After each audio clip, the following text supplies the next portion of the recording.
Well, welcome everyone to a wonderfully jam-packed webinar that we have planned for you tonight. I am Gina Gaudio-Graves.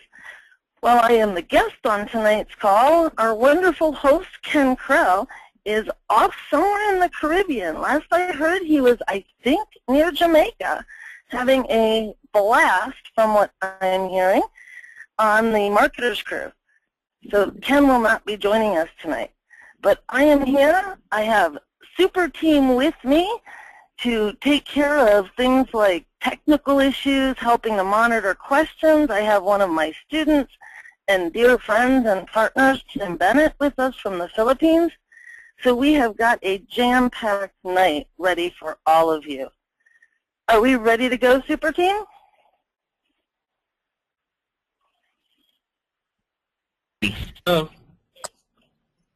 Fantastic.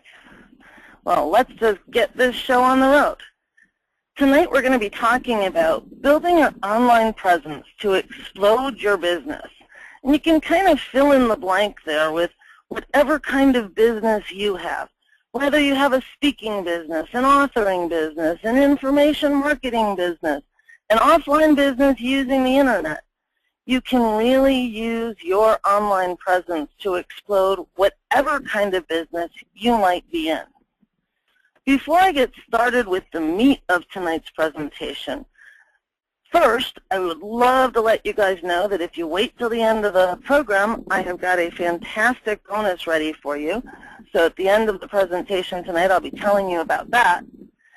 I'm going to get us started tonight because most of you here don't know who I am, by telling you a little bit about who I am and why you should be listening to me tonight. I didn't start out as an entrepreneur. I started out as a lawyer back in the early 90s. I went to the University of Notre Dame Law School. And the reason that I went to law school wasn't because I really wanted to be a lawyer. Back in the 3rd grade, I had realized how passionate I was about teaching. So I did the research to figure out how could I be a high-paid teacher. And I learned way back then that law school professors were the highest paid teachers around. So I went to law school just to become a law school professor. But in order to get that kind of a job, you really had to pay your dues and practice law for several years, which is exactly what I did. For almost 6 years, I practiced law in Northwest Indiana. I had gotten married to my wonderful husband, Bill. But about 6 years into my career as a lawyer, I had just gotten accepted as a law school professor at my alma mater, Notre Dame. This was in February of 1996, when I got into a very serious car accident that left me in a hospital bed and wheelchair for nearly 10 years. And it was because of that accident that I turned to the internet and became an entrepreneur. During that time, I needed about $40,000 a month in medication just to keep me alive. Without it, probably wouldn't have been around for more than 3 or 4 months. I needed to find a way to make that kind of money quickly. I didn't have a lot of choices. So that's how I turned to the internet and became an entrepreneur. And I really never looked back. When I started out way back then, my very first business was in the day trading arena. Started out as a day trader. I opened the doors to a membership site in 1997, and I was really teaching people how to become day traders. But over the next several years, my health continued to decline, and by the early 2000-2001 days, my health had gotten so bad that I just could not possibly continue that membership site. So I sold that business to one of my members, and I decided to open the doors to what I thought was going to be an internet advertising agency. I knew something about traffic. I knew something about advertising online. Seemed like a good way to really minimize the number of hours I needed to be online every day. And it wasn't very long after I opened the doors to that ad agency that people started asking me about a new kind of traffic that they were calling joint venture traffic. I didn't know what that meant, but I was a lawyer. I knew what a joint venture was. And I was doing pretty well online. I knew what traffic was. So I decided I'd see if I could figure out how to put the two things together. And what I realized was that every one of my clients asking about JV traffic was really looking for a JV broker. And that's why I decided to become a joint venture broker. From 2001 to 2007, people started calling me the JV Queen. I've done some of the biggest product launches on the internet. Back then, most of the people that I was working with were just getting started in their own businesses, launching their very first products in many cases. They are all people who today are now some of the biggest names on the internet. I've pulled in as much as $4.2 million for people like Sean Casey and Jeff Paul in just a little under a week. I've worked with brand new people who are launching their first product, like my good friend from Canada who launched a product called Go Try This. We sold out 1,500 units in under 7 days for him. And during that whole experience as a JV broker, I really got to learn quite a bit about how to drive traffic and how to get conversions. And it really allowed me to build the system that I'm going to share with you tonight. But by January of 2005, my health had gotten worse again. And by then, my doctors had given me just 12 to 18 months to live. So my husband and I decided that we would get together an RV that he could retrofit with my hospital bed and my wheelchair and my oxygen and my IV poles, and we hit the road expecting that we'd have about 8 to 10 months before it would be time to go home and die. Well, we get on the road, we're having a good time. Fast forward 6 months into our trip, and it's my 41st birthday. And by then, I really wasn't doing as well as they had thought I would. That week, I had 3 different blood tests drawn from 3 different hospitals. All 3 of them basically came back and said that I was clinically dead. Not exactly the kind of birthday present I was hoping for that year. So my husband decided to help me take care of the pain for just that one day on my birthday. So he took me to see a massage therapist where we were in Sedona, Arizona. And that massage therapist gave me a small piece of advice that changed my life forever. She told me that if I could remove the negativity from my life, I didn't have to die as soon as I thought. Well, I told her that I was one of the most positive people she would ever meet. She kind of shook her head and looked at me and said, "That's all you've got. It's not going to help save your life very quickly." So I thought about that, and I asked her a few questions. And the short story is that what she told me was that if I could remove the negativity in every aspect of my life, if I could work on a form of visualization that really focused on the positive things, not the negative things, that I could overcome this death sentence that my doctors had given me. So I decided to research it. And over the next 4.5 months, I researched it extensively. And I applied as much of it as I could to my life. And as I did, I managed to stop 42 pills per day, 4 continuous IVs per day. I went from a wheelchair to a walker to a cane to walking with no assistance at all, even though to this day I have no feeling in my legs and feet. It only took a short 4.5 months to go from being told that I was clinically dead to actually being 100% well. And it was during that time that my business exploded, and I really started to look at everything, my life, my business, everything very differently. And it's with that unique background that I've developed my own unique perspectives on building a business. The 3 key things that I know are this. First and foremost, mindset really is everything. If you get the mindset piece right, you can do all the tactical stuff in your business wrong and still get huge results. Tim's going to talk about that later on in our presentation tonight. He's a great example of someone who really got the mindset piece right and has amazing results to show for it. But I also know that the opposite is also true. Get the mindset piece wrong. Do all the tactical stuff perfectly. And more often than not, you're still left empty-handed with no results in your business. So each and every one of you really want to focus on getting the mindset piece right. Second thing I know is that you really need to build your business strategically. Big word, but what the heck does that mean? Well, building a business strategically is really no different than setting goals for your own personal life. Building strategically means to identify where you're going and then work your way backwards to put a plan of action together that can get you there.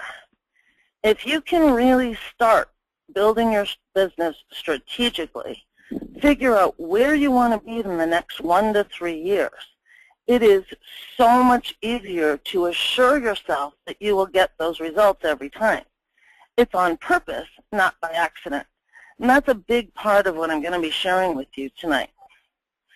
And the third key thing I know is that if you can see it, you can achieve it. Napoleon Hill once said, "What the mind of man can conceive and believe, the mind of man can achieve." And that is really, really true. Your business can be anything you want.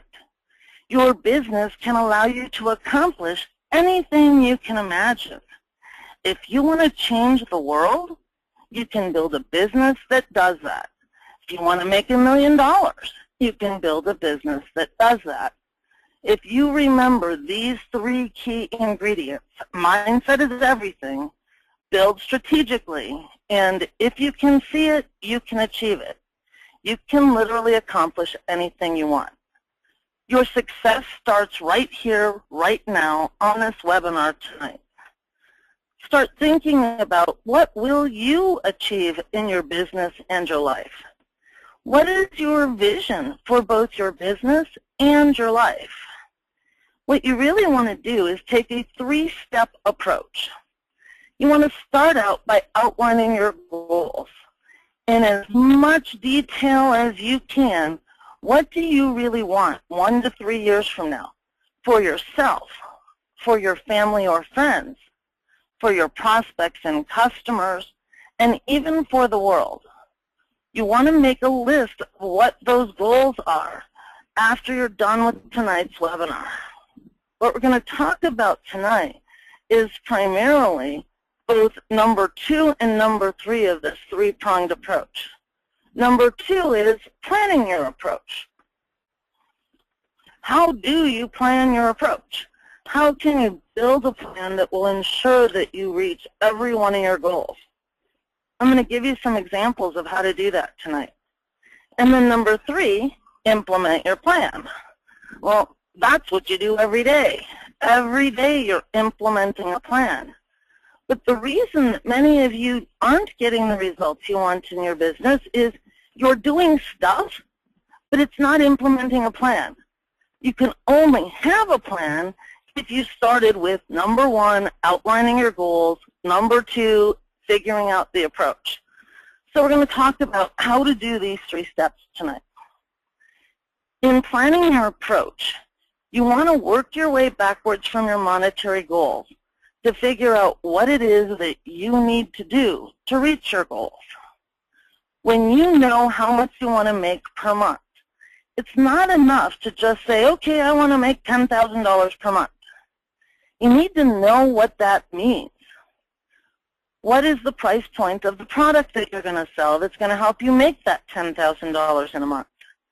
If you're selling a product at, say, $47 and your goal is to make $10,000 in a month, well, that gets a little easier if you know that you need 212.77 sales. We'll round it up. 213 sales of a $47 product will get you $10,000. So much easier when you know that. It's not about going out and making $10,000 anymore. It's about going out and getting 213 people to buy your $47 product. But how many people do you need to reach in order to get 213 people to buy your $47 product? That's the good question to ask yourself. If you're getting, say, a 5% conversion on a website, and that's a little high compared to industry norms. Most people in the internet world see about a 1 to 2% conversion. The system I'm going to share with you tonight can oftentimes get 10 to 12% conversions. If you can get conversions that are that high, it doesn't take a whole lot of traffic to reach your sales goals. So let's be somewhat realistic. We won't expect a 10 to 12% conversion right off the bat. Let's pick a middle-of-the-road conversion, like 5%. If 5% of the people that visit your sales page buy your $47 product, then that means that you need 4,255 people to hit your sales page. Pretty simple. Now your job is to go out and get 4,255 people to hit your sales page. But how are you going to do that? The system I'm going to share with you tonight uses a WordPress blog, one that's tied to both search engines like Google, Yahoo, and Bing, and one that's also tied to social media sites like Twitter, Facebook, LinkedIn, Pinterest. Using a combination of both organic search traffic and social media traffic and things that you can do with your list, you can easily generate 4,255 visitors a month. Typically, 25% of the total traffic to your blog will show up on your sales page. If you know that you can get 25% of your total visitors to hit that sales page, then all you need to focus on is getting 17,021 visitors to your blog every single month. And it's pretty easy with the system I'm about to share with you to do that on autopilot. The key is using the right keywords in the right places. Quite often, my students can see between 1,000 and 5,000 unique visitors a day. If you only need 17,000 visitors, you're nowhere near 1,000 to 5,000 visitors a day. So what do you need to do once you know how much traffic? That's what we're going to talk about tonight. Now, when you're using this, you really want to start by setting up your online presence using a single website. That website should be a site using WordPress. I'm sure if you've been online for any time at all, you've heard the term WordPress. WordPress is what's called a content management system. It organizes the stuff on your website and makes it easy for both your visitors to find things on your site and for the search engines to find things on your site. Your site will become the heart and soul of your business. This blog should not be in a folder like yourdomainname.com/blog. Your entire site should be built using this blog. You'll have articles on that site, you'll have sales pages on that site, and you might even have a members area or a couple of members areas on that site. That means you're going to need to have your site hosted, and you're going to need to have your own domain name attached to it.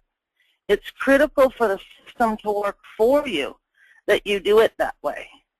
And like I said, you're going to tie that blog to all of your channels, Twitter and Facebook and all the other social media sites out there. Just like in the offline world, we have different types of media. We have television, we have radio, we have newspapers. It works the same way on the internet. Your blog is your media. And just like on television, we could watch ABC, NBC, CBS, PBS, HBO. They're different channels. The same is true on the internet.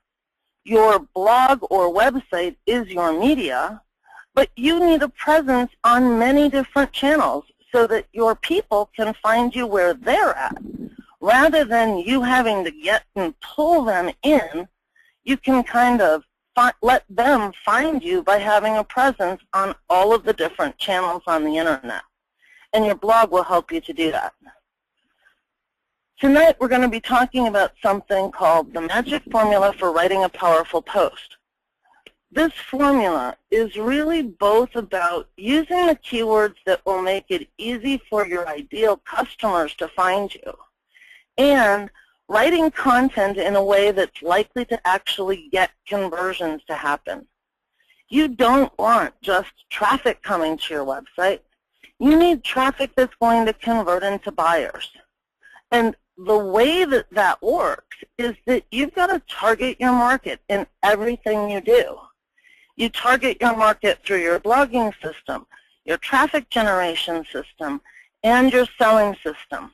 We're going to be talking in more detail about that tonight. If all you did was write articles and put them up on your website and then waited for people to show up, you're probably going to be waiting a long time to see even 100 to 1,000 people. You can't just put stuff up on your website and wait for people to show up. That might have worked when I got started back in '97, but it doesn't work today when we're approaching nearly 1 billion websites on the internet.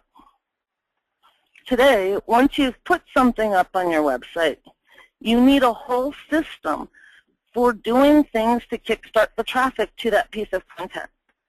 What I'm going to share with you tonight is something called the 6 Simple Steps for Driving Traffic. And it really is a simple set of 6 steps. So tonight, everything I'm sharing with you involves using a WordPress blog that's set up on your own hosting and your own domain. It does not work if you're going to WordPress.com and setting up a site like yourname.wordpress.com.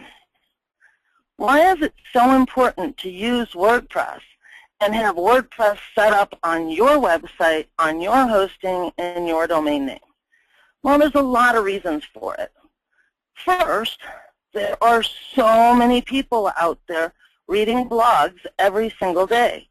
More than 57 million Americans read blogs.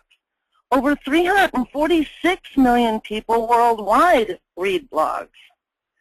Social networks and blogs are now a 4th most popular online activity, ahead of only personal email. Not only is a blog what people really want, blogs are where the money is at. More than 51% of all blog readers shop online. That is not true of other types of websites. If you're in the business of making money, you need to be going where the money is at. And where the money is at is in blogging. Blog readers are more engaged than just about any other kind of visitor to a website. Blog readers average 23 hours online each week. That's a lot of time.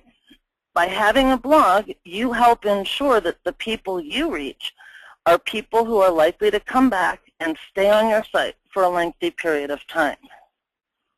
Because of all of the great things about blogs, more than half of all bloggers have an income of more than $75,000 a year. It truly is where the money is at. Tim, do we have any questions yet?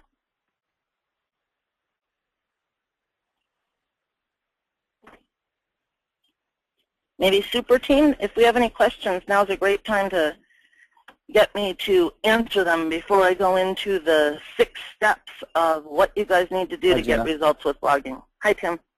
Yeah, sorry, I was muted there. Nothing of any importance right now. Chris has to leave, and he said, is there a replay? Great question. I'm not sure if Super Team's going to get one up. I know Ken usually has replays. So I will tell you that if I can get them to do it, you will absolutely get a replay. And tonight, as Terry, I go through the material, go ahead.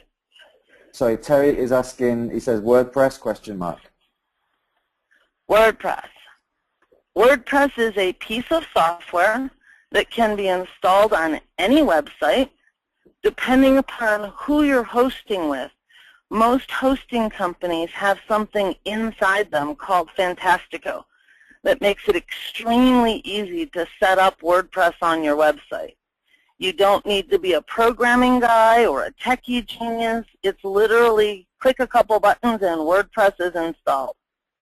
Using WordPress to set up a website is as easy as using Microsoft Word. If you can use a word processor, I assure you, you can work with WordPress. Tim, I know you've been working with WordPress for quite a while. Am I even exaggerating a little bit? No, it's one of the simplest systems I've ever used in my life. And you're not a programmer or a major techie whiz, are you? I'm not, no. Awesome. So if you guys do have questions tonight, please do not hold them to the end. We are going to cover a whole lot of material between now and the end of this webinar. If you've got questions, just go ahead and type them in the questions box. And Tim, if we do get questions coming up, please feel free to interrupt me to get the answers at any time. Sure. There's one more question from Chris. He says, we're an accounting firm. Will this help? Oh, Chris, it will help tremendously.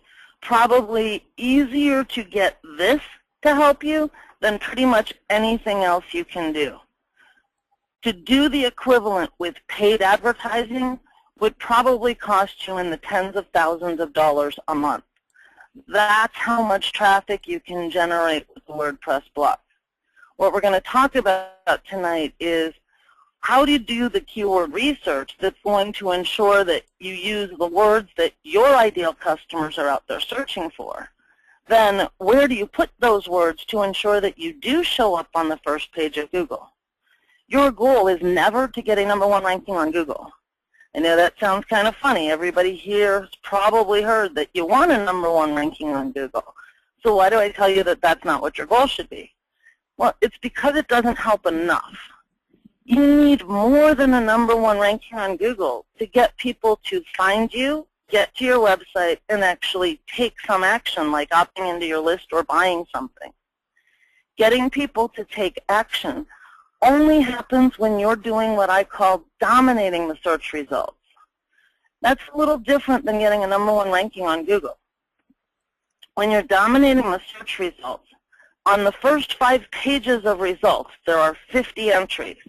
You want at least half, 25 out of those first 50 entries, to point to something of yours. Some will point to your blog, some will point to your things on social media, some will point to articles that you have on other sites, but over and over and over again, people should find your stuff on the first 25 of 50 entries in search. When you're dominating the search engines like that, it really changes everything.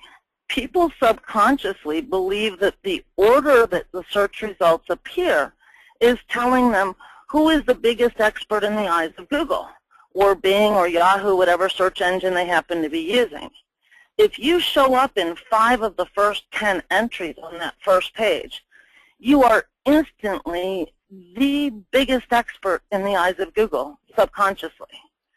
When you start to do that, people actually get to your site, and before they get to your site, they've already subconsciously made a decision that they should be doing business with you. It changes everything. So especially as an accounting firm, your credibility is critical. And if you can really get them to see you as the biggest the biggest expert in the eyes of Google, even before they get to your website, it will really make it easier to convert that person into a new client. Any other questions, Tim? Yep, one more from Chris. He says he's computer illiterate. Will this take a lot of my time and frustration? And then one from Dan asking, what do we do after the webinar is over if we miss something? Like I said, I promise you that I will ask the team to get you guys a replay. I also have a little bonus that I will be giving out at the end of the webinar. I will tell you what the link is right now if you want it. Tim, if you could type this into the chat for me, I'd love it. It's askggg.com/P2P bonus. askggg.com/P2P bonus. And it's the number 2. In that little bonus are a number of the things that I'm sharing with you tonight, like that little how much spreadsheet that I shared earlier. There are a number of flowcharts and spreadsheets that I will have in my presentation tonight. When you download that file, you'll get to actually see those things and play around with them. In the zip file from that bonus link is a file called Read Me First. And in there, it gives you instructions for how to get help through one of my other programs that you guys can get for free. I'll be telling you more about that at the end of tonight's call. So take good notes, take out a sheet of paper if you don't have one out already. Grab your pen, because what I'm about to cover is going to really mean you need to take notes. But will this system take a lot of your time? Let me answer it this way. It really doesn't need to take a lot of your time. As I'm sure every one of you know, building a business does take work. You can't build a business without effort. It's physically impossible. And if someone tells you that you can make $10 million in the next week, run the opposite direction. I assure you, you can't. However, through the resources that I can provide to you, things like people who can help you set a website up for a couple $100, not a couple $1,000, through the resources that I have available for my students that can show you step by step the things that you need to be doing on an ongoing basis, if you devoted, say, a few hours a week to working on your business on the internet, to bring in new leads, new clients, and customers, you can absolutely apply this system in just a couple hours a week. Any others, Tim?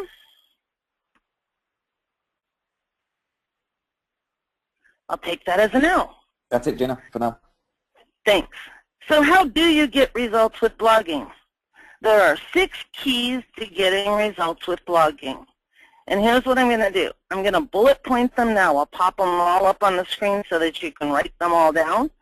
I'm going to bullet point them for you here, and then we're going to go into each one at a time. As we cover each one, I'll take a breath before I go on to the next element so that you guys can get questions and I'll answer them for you. So the 6 keys to getting results with blogging. Number 1, you need to have the right writing style and the right mindset. You need to be the expert. That means in your own mind, you need to see yourself as an expert. Until you do, your prospects won't see you as an expert either. I'll share with you why it's so critical in today's internet to be the expert in your niche. Number 2, you need to target your market. It's not enough to just say, okay, I'm going to target this audience. If you just say that's what you're going to do, it doesn't really target anybody. Everything you do in your business needs to be targeting a very, very specific audience. It's actually a bad thing, not a good thing, to try to go after everybody at the same time. You can't convert everybody at the same time. And I'll share with you why that's true and what you can do to fix it. Number 3, you want to be using a modular approach to building your business online. Now, with a modular approach, you don't have bunches of different websites.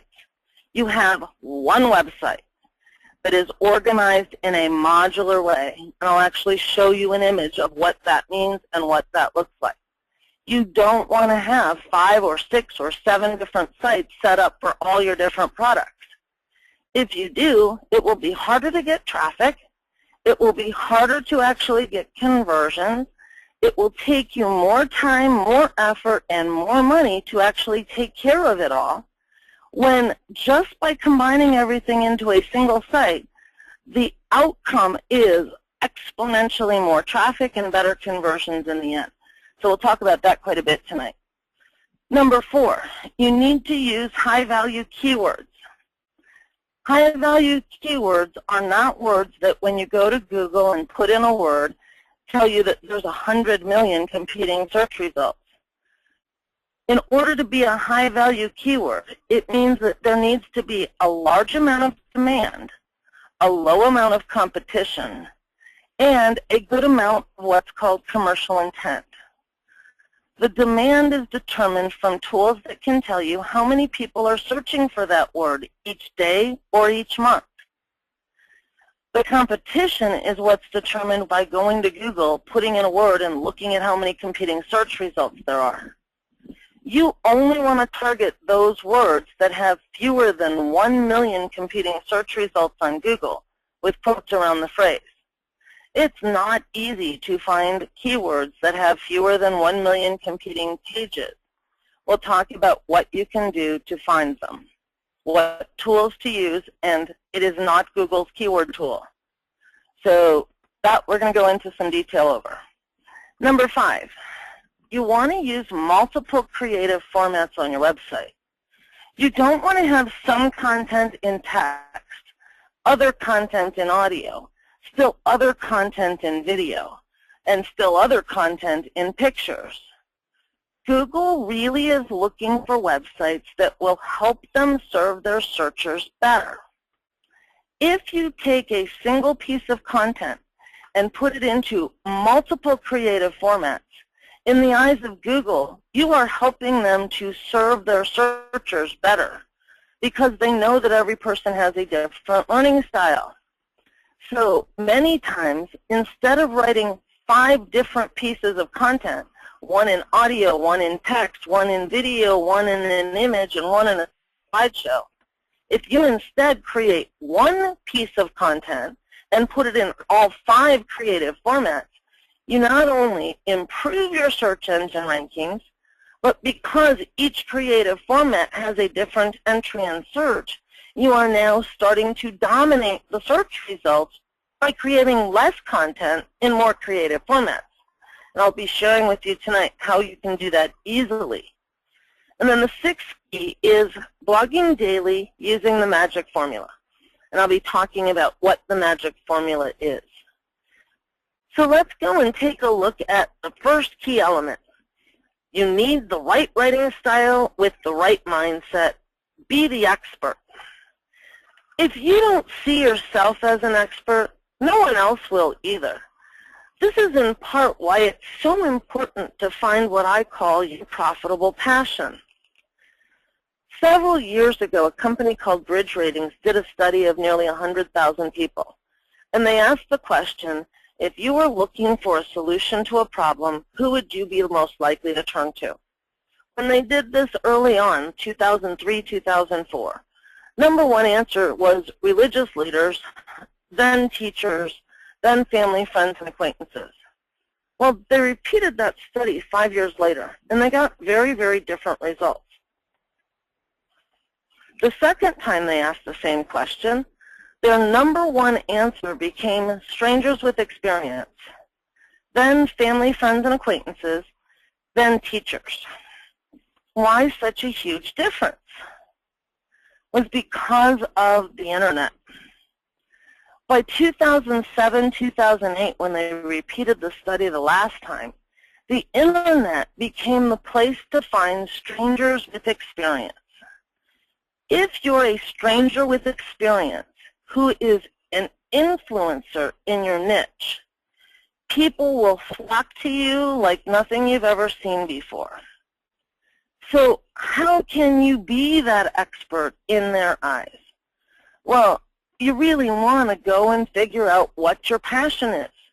If you find and follow your passion, it will be a lot easier to sound like an expert in your prospect's eyes, making it that much easier to get them to become your customers. You want to make sure that you don't have a scarcity mentality. You need an abundant mindset in approaching this. And what I mean by that is, don't try and give your audience step number 1 of a 5-step solution, then try and sell them steps 2, 3, 4, and 5. It won't work. If you're really an expert and you have an abundant mindset, you're going to give people a high-level overview of all 5 steps. What you're going to sell them is, A, those things that make it easier to do, those things that will help them get bigger, better, faster results, and your help doing all 5 steps.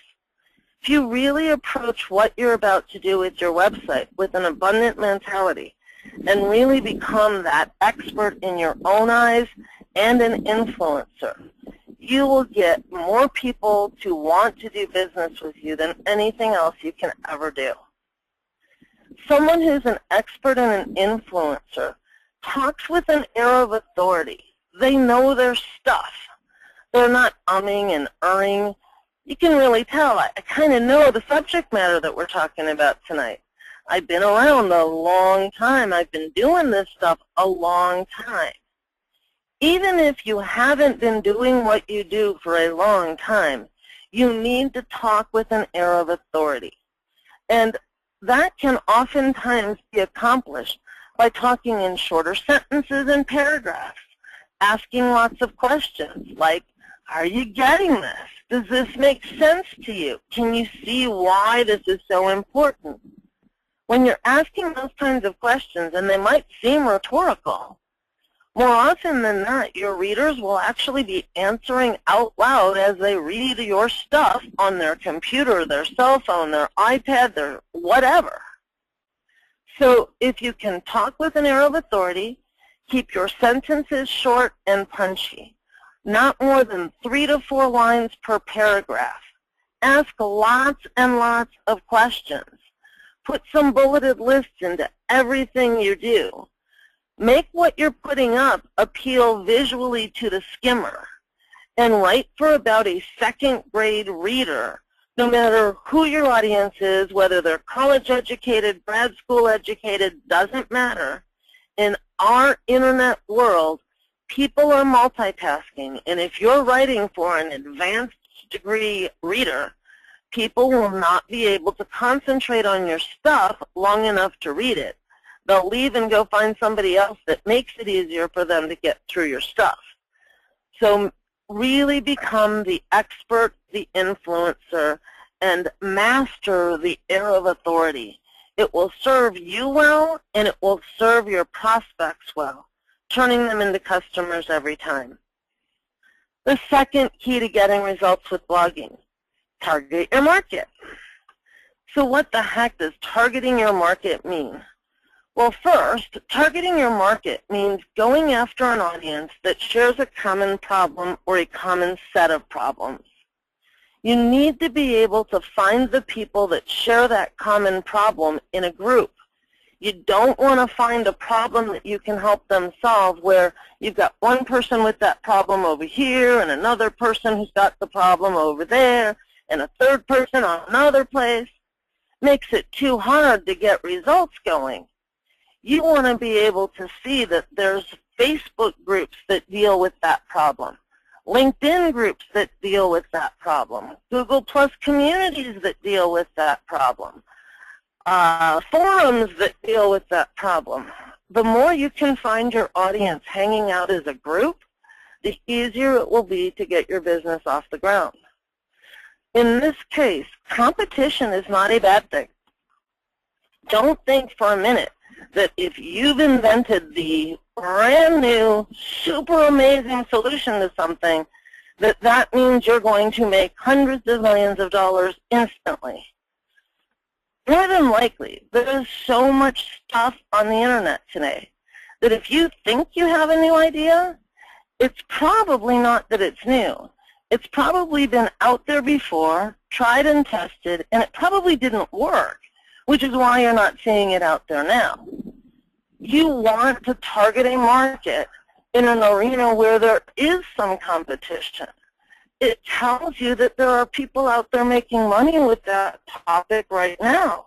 And if somebody else is making money right now, if you've got a positive mindset and you build strategically and you believe in yourself as an expert, you will make money with it too. I promise you.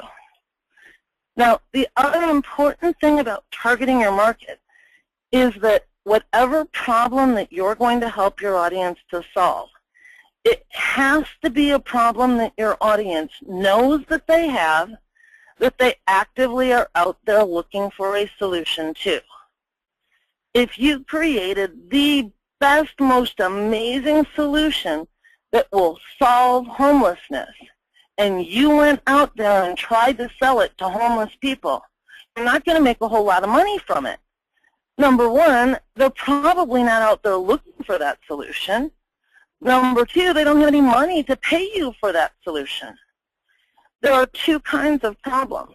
There are those problems that your audience knows that they have, that are actively looking for a solution to, and then there's a whole second set of problems that fall under the category of you don't know what you don't know. Things like building a business strategically are a problem that falls under the headline of you don't know what you don't know. More often than not, when people come to me, They don't know that they need to be building their business strategically. They're not out there looking for it. I bet you every one of you on the call tonight did not come into this webinar because I was going to teach you about building your business strategically. More than likely you're on this webinar because you either A, wanted more traffic to your website, B, wanted to build a bigger list using your website, C, were interested in blogging, or some other big deal to you that you were looking for help with in building your business. If I had started out with all my promotions for tonight's webinar talking about how I'm going to show you how to build your business strategically, I bet a lot of you wouldn't have shown up tonight.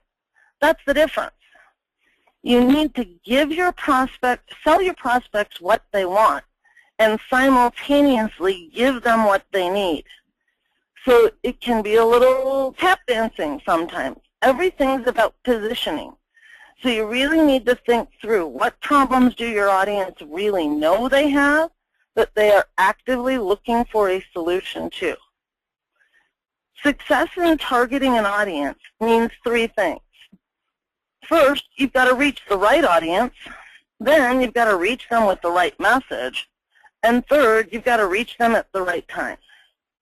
If you've got this beautiful product that could help fish get fat quickly and never be hungry again, and you tried to sell it to them right after they already ate a meal, they're probably not going to bite very hard. They're probably not going to want to give you any money for that solution. They're already full. You've got to align the right audience with the right message at the right time. So what does that look like? Let's say I'm in the golf niche. I've got this really incredibly great golf ball. It goes further. Even if you're a bad golfer, it's going to really knock several strokes off your game. I go out and I'm going to try and sell it to people in the Upper Peninsula of Michigan in January. Think I'm going to sell very many golf balls to the people in the Upper Peninsula of Michigan in January? Probably not very many. So does that mean I need to close my doors and just go out of the golf business in January? No. It simply means that I need to find the right audience with the right message at the right time. For the people in the Upper Peninsula of Michigan, if I really want to target them, I should probably go after them with my golf ball sometime between April and September, not in the middle of January. If I want to really sell my golf ball in January, I don't want to go after people here in Southwest Florida or people in Hawaii. There are going to be people who are golfing in January. So it just takes a little bit of thought as to how do you align with the right audience, with the right message at the right time. By using a blog, one that you're actually putting up articles on, the articles themselves make it really easy for you to align the right audience with the right message at the right time. As you do that, it will really help to maximize your profits and make it so much easier to get results happening. Before I go on to the third key to getting results with blogging, do we have any questions, Tim? We do, Gina. A couple from Chris. He says he's been burnt before by a lot of companies promising him to be on the first page of Google or Yodel and help build his firm. Is this different? And then he continues to say, this seems like a lot of work. Do you have a done-for-you package? I actually do have a done-for-you package. Tim and I are partners in a business called the Shortcut Group, which you'll find at onlineshortcuts.com. We have a team of outsourced workers in the Philippines that do done-for-you services for my students and clients, and we can absolutely help you with that. Why don't you hang on till the end of the call, though, and I'll tell you how you can get set up on a one-on-one call with me. Let's talk about your needs before you go off and go buying anything from me or somebody else. I like to make sure that I can really serve my customers. If I can't, I'd prefer not to just take your money. So wait till the end and I'll tell you how you can get set up for us to talk. No spending money or anything with me first. Yeah, Chris has to leave very soon, so maybe we can get in touch with him directly afterwards. That'd be great. If you could just write down his email address for me, Tim, I'll make sure that I email you first thing tomorrow morning, Chris. All right, Chris, maybe you can send me your email, Chris, in the message. Or you can right-click on his name in the list, Tim, and it'll say Yeah. copy email to clipboard. Sure, sure. Any other questions? Sue Jones is also running, and she's asking if there's a replay. Right now, that's it. Thank you. Okay, so the number 3 key to getting results with blogging is to use a modular approach to build your blog, then make it the center of your whirlpool. In order to understand what a modular approach is, it's probably easier if I start by explaining what it's not. Most internet marketers use a scattered approach. With a scattered approach, they set up product number 1. They put it up on website number 1. They then go out and promote that product in all the different places that you might think they'd promote it. Facebook and Twitter and article directories, maybe a Squidoo lens, maybe a YouTube video. A month or so later, they create another product. So they go put that up on website number 2. And now they've got to go promote website number 2 in that product. They might go out and get some JV partners. They might hang out in some forums. They might get some affiliates to help them. They might do a blog on that site to help drive some traffic. They might even decide to do some pay-per-click advertising. Every time they create a new product, they put up a new website. And they have to start all over again from scratch and getting a message out to drive traffic. Well, if you've got 4 or 5 products, which you should have, by the way, it can be a lot of work to drive traffic to 4 or 5 websites at the same time. I couldn't keep my life straight. I would not be able to ever go to sleep if I did that. A modular approach is what fixes that. Instead of having all these different websites for all these different products, you instead have a single website that uses WordPress. The front page of that website isn't a sales page or an opt-in page. The front page should look like an online magazine. On the front page, it should contain excerpts from the content or articles on your site, along with images that really makes your site look like an online magazine. It should have navigation at the top, not 1 row of navigation, 2 rows of navigation. The first row of navigation is the pages of your website, things like your About page, your product's opt-in pages, your product sales pages. Those are pages. They're things that don't get changed a whole lot. They're pretty static on the website. Once they get put up, they stay the same for quite some time. The second row of navigation should be your categories. WordPress organizes the content or articles into categories. Categories are what makes it easy for your prospects to understand how your stuff is organized. You don't want dozens of categories. It makes it too hard for your prospects to find the stuff they want. Ideally, somewhere between 4 and 7 categories. Not more than that. It will make it too hard. In my business, I talk all the time about the 5 key systems that every business needs. They are the mindset system, the relationship building system, which at its heart is your blog. So we could call it a blogging system. There's the money-making system, which uses info products to generate leads, other products, services, whether they're physical, digital, coaching programs, to make profits on the back end. So that's the third system, the monetization system or the info product system. Fourth is a leveraging system.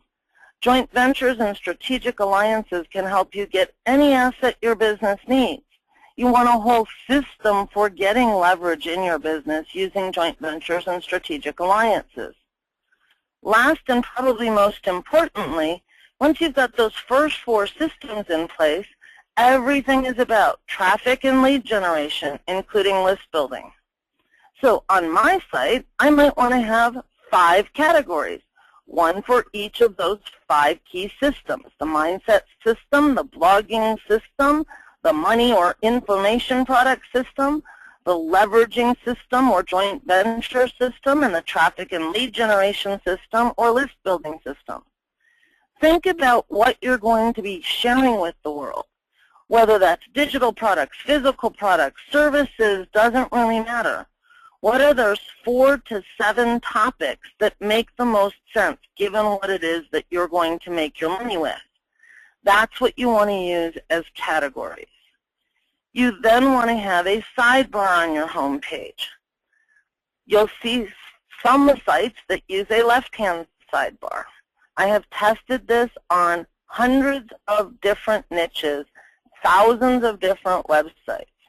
A right sidebar outconverts a left sidebar a lot, not a little. You get 35% better conversions with the right-hand sidebar. A right-hand sidebar gets over 200% better conversions than a 3-column site that has a left-hand and a right-hand sidebar. So get started with the right-hand sidebar. You'll do yourself a big favor in the end. Down that sidebar, you want to have an opt-in box that makes it easy for people to get something for free. That can be any number of things, a membership that's free, a free report, even a free newsletter if you have nothing else that you can give away. Below it, you don't want to have a whole bunch of ads. They will be distracting. They will cause people to have developed ad blindness so that they don't even notice the whole sidebar in the first place. That's really going to hurt your conversions in the end. You want to have one single low-end product that is the focal point of everything in the sidebar. That can be free, that can be paid, but only one. And everything on the site gets focused around moving people to that one thing first. In my world, that's something called the 30-Day IM Challenge, which I'll tell you more about at the end. It is a free program, about 18 lessons that are delivered over a 30-day period. Everything I do brings people into that 30-Day IM Challenge. There's a free version, there's a paid version. And it is a high-level overview of all my other products and all my other programs. You need to have something similar. In that sidebar, you also need to have a list of the most recent articles on the site. It usually takes at least 3 to 5 minutes, 4 to 6 page views, before someone is engaged enough to actually take an action. So make it easy for them to see 4 to 6 pages using the other articles that you have on your site, using the other categories that you have on your site. If you can design your site using a modular concept like this, a couple things happen. Number one, because there's more stuff on a single website instead of spreading it out over lots of different websites, you actually get better domination in the search results and higher search engine rankings. Think of it like this. Let's just say arbitrarily that you need 1,000 pages on a website in order to get high search engine rankings. If you have 10 websites and each one has 100 pages, well, you've got your 1,000 pages. But to Google, it only looks like any of them have 100 pages. If you combine them all into a single website, you now have your 1,000 pages, and voila, instantly higher search engine rankings and better domination. So by using a modular concept, not only will you get a lot more organic traffic, meaning free, you'll also have an easier time getting people to view 4 to 6 page views, staying 3 to 5 minutes, making it more likely that they will convert. So, any questions about the modular concept before I go on to the 4th key element and we take a look at keywords and where they go and how to find them? We have 2 questions. El Mehdi. Yep, she says, why 2 lines of navigation? And then one from Mitch Austin, what are flags? What are flags? Yeah. Okay, so I'll tackle the first one first. Why 2 rows of navigation? All of the search engines, Google, Yahoo, Bing, Ask, AOL, all of the majors, they all love WordPress because of the way that WordPress organizes content. By design, WordPress organizes content into pages and categories. If you have a single row of navigation, and in that row, some of it is pages, some of it is categories. It says to the search engine that you are trying to circumvent the way that WordPress organizes content. Well, if they really like the way that WordPress organizes content, they would probably not be thrilled if you're trying to circumvent the way that it works. So simply by taking what you put in a single navigation row, splitting it out so that you have one row that's pages and another row that's categories, if all else is equal, your site with the 2 rows will outrank the site with the 1 row every single time. Flags. I'm not sure why you're mentioning flags. I didn't mention flags tonight myself. On many blogs like Tim's, which is argonet.com, you'll see a row of flags on many websites. Or in the widgets on the sidebar, you'll see some flags there. The flags are put in by a plugin for WordPress called the Global Translator.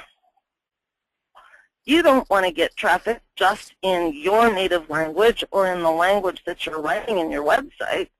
You want to get traffic from people all over the globe. It helps to recession-proof your business when you do. When you use something like the Global Translator that puts in 47 different flags, when you click a flag, it will instantly change every single thing on your website. Your articles, your sidebar, your navigation, everything to whatever flag's language was clicked. So you might have your stuff in Italian, you might have it in Hindi, you might have it in Farsi, all different languages of the world. And that way, Google will index it in all of those different languages. You can easily get ranked in the search engines for all the different languages, rather than just the language that you happen to write your site in. And I'll tell you, while there is a ton of competition in English for most keywords, almost any other language has practically no competition. So with as little competition as there is in lots of the other languages, you can really clean up big time by dominating the search results in other languages. It's a really good question. Any others, Tim? Follow up to that from Mitch saying, what is the Global Translator plugin? And then one from DH, how can I create the blueprint for my website layout? Blueprint for your website layout. Hang on to the end of the webinar and I'll unmute you and we can talk about that. Tim, maybe you can type into the chat and let him know about the Global Translator plugin. Will do. And just to, can I make a comment on that, Gina? You absolutely can. I actually have a friend here in the Philippines who I work with quite closely, and he sells real estate, and his whole site is in Tagalog, which is the local language, and he absolutely cleans up, makes a fortune. He's #1 on virtually every keyword in Google because he uses Tagalog, not English, and his target audience speaks Tagalog. What a beautiful example of being very specific in his targeting, right? Yeah, absolutely. When you really target a more narrowly defined audience, it's easier to dominate the search engines and you get way better conversions because everybody that finds you is really going to be aligned with the person you're talking to. Just makes it so much easier. Especially if you're in a niche like self-improvement or internet marketing where there is just so much competition. If you can find a little niche within that field, target, target, target, you will clean up big time. Okay, so key number 4. You want to have every single article on your site focus on one single high-value keyword. And I know this is probably totally contrary to what many big gurus talk about. It is not possible to target more than one keyword in any one piece of content. You can try, but you're probably not going to rank anywhere near the first few pages of Google doing it. There's so many places that your keyword needs to go that if you try and target more than one keyword with one piece of content, you can't get more than one keyword in all the appropriate places. And if you do get it into all the places, you create an article that is so hard to read, it doesn't convert. You want to create articles that convert like crazy. That means one high-value keyword. Before we get into where to put your keywords, let's talk about doing keyword research the right way. You do not want to use the Google keyword tool. And let me repeat that. You do not want to use the Google keyword tool. Why not? Well, think about Google. How does Google make their money? Think about it for a minute. They have a free search engine. They have all these great free tools. Where the heck do they make their money? Well, 100% of Google's money comes from selling advertising. And the way that Google gets people to buy more advertising is through its keyword tool. Their keyword tool, by design, is meant to sell more advertising. So Google manipulates the data to make it more attractive for someone to bid really high money for keywords. It does not accurately predict how much traffic you can get. It simply artificially inflates the data to make you want to spend more money per click. On the other hand, WordTracker makes 100% of its money selling its data. If WordTracker's data doesn't accurately predict how much traffic you can get from any keyword, you're not going to buy their data for very long.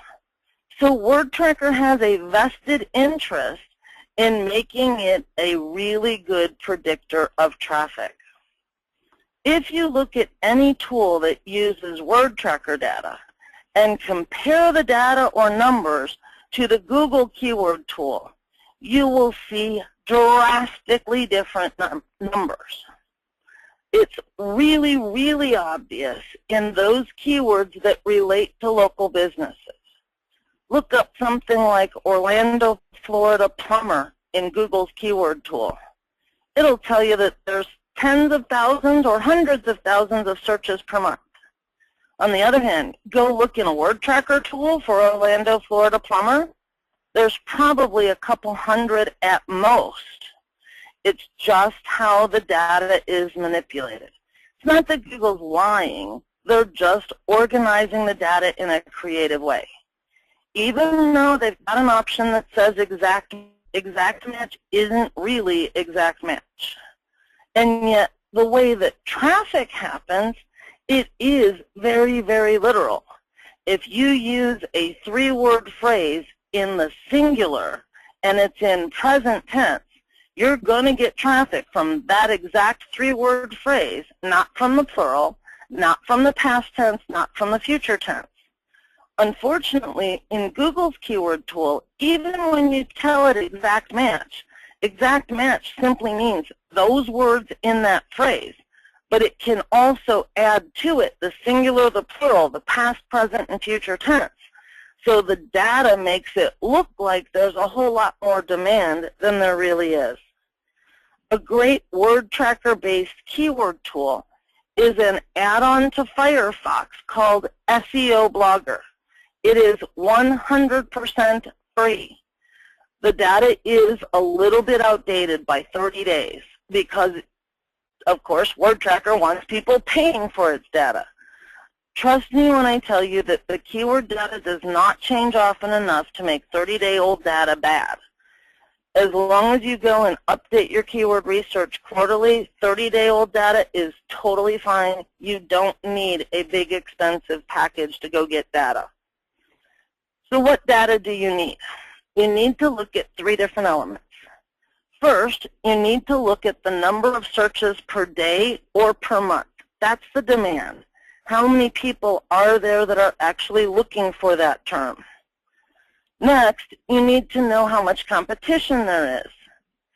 To do that, you want to go to Google, make sure that you are not logged into your Google account. You will see very different information if you are logged into Google versus if you are not logged into Google. Not only do you want to make sure you're not logged into Google, you also want to clear your browser's cookie and cache. If you're browsing in your browser logged into a Google account, Google is tracking your surfing behavior, and it's trying to predict, based on your surfing behavior, what data it should show you in the search results. So sometimes if you've really done a lot of searching in a specific niche and you're logged into your Google account, when you go to Google, you could see a whole lot less competition because Google's narrowed it down based on the sites you've already seen. When in reality, if you went to a different browser where you didn't have that browsing history and you weren't logged in, you'd see a very different result. So make sure that you're going to Google, clearing your cookies and cache, being logged out of Google. When you're doing the search on Google with that kind of setup, if it's more than a single word, you want to look at the word with quotes around it. While people do their searching without quotes around a phrase, you need to know how easy or difficult will it be to dominate the search term. If you're looking at a phrase with multiple words and there aren't quotes around it, you're looking at a set of results that have all of the words. Really, how traffic's going to happen. Traffic's going to come from people going to search for that exact phrase. And that's what you're doing by putting quotes around it. It will only give you the number of search results that have that exact phrase in that order when you do your search with quotation marks around it. I can't tell you how many searches per day or per month your keywords need to have. It really depends upon how much money you want to make, how much traffic you need to generate in order to make that amount of money.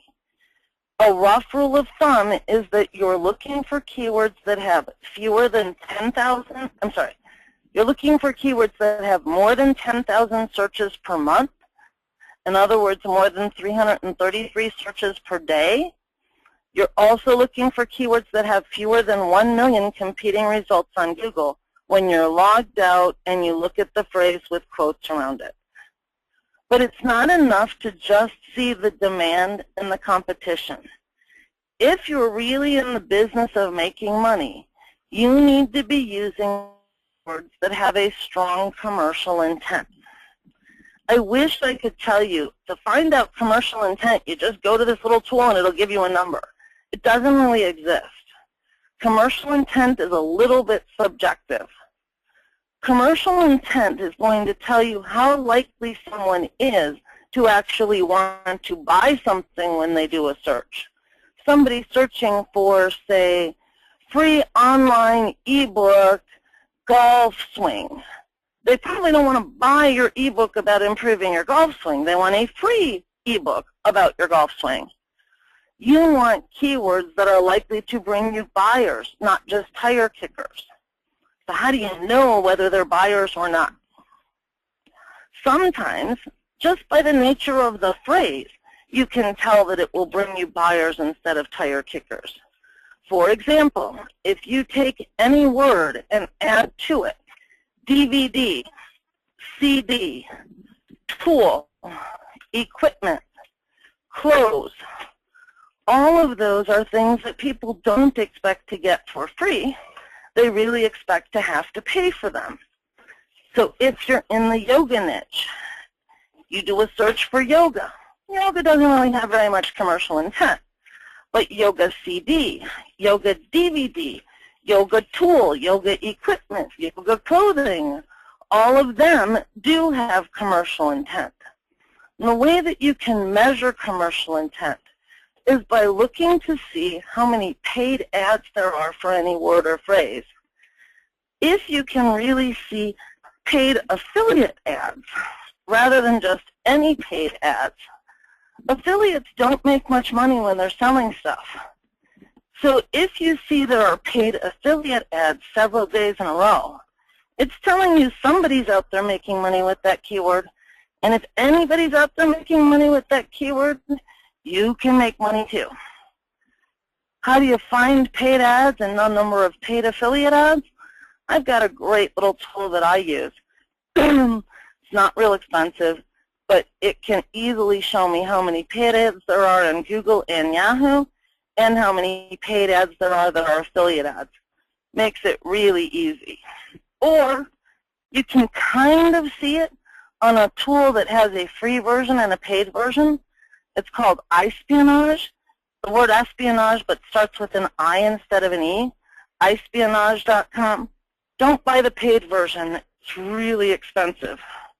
But to go and look just to see what it says about paid ads, that'll get you in the ballpark at least. Won't show you the difference between paid affiliate ads and regular paid ads, but it'll at least give you a good starting point. Okay, so where do you put these keywords when you find them? Every single article on your site should be rotating through your keywords. You want to decide how many keywords you're going to use and then rotate through them over and over and over again for a period of about 90 days. It takes having 2 articles per keyword per month for a period of 90 days to really start to dominate the search results.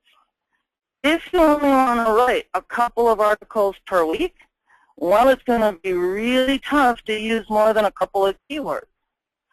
Ideally, have 10 keywords that you rotate through. You write 2 blog posts per keyword per month, or 20 blog posts per month. That's 5 blog posts per week. Each one has the keyword, 1 keyword, then you go to the second keyword and write another article. For every piece of content, here's where the keyword needs to go. First, the keyword needs to go in the title. The titles of your articles should be written as questions that end in a question mark. Google tells its quality raters, the people that review manually the websites that show up in the search results, the #1 advice to quality raters is to look at the website and assess how it does with the intention of the Google searcher. Google's raters really want to understand the intention a searcher has when they're searching for any keyword. When someone goes and types in golf swing, they're not really looking for golf swing. They're thinking about a question like, how do you improve your golf swing? How do I improve my golf swing? How do I fix my golf swing?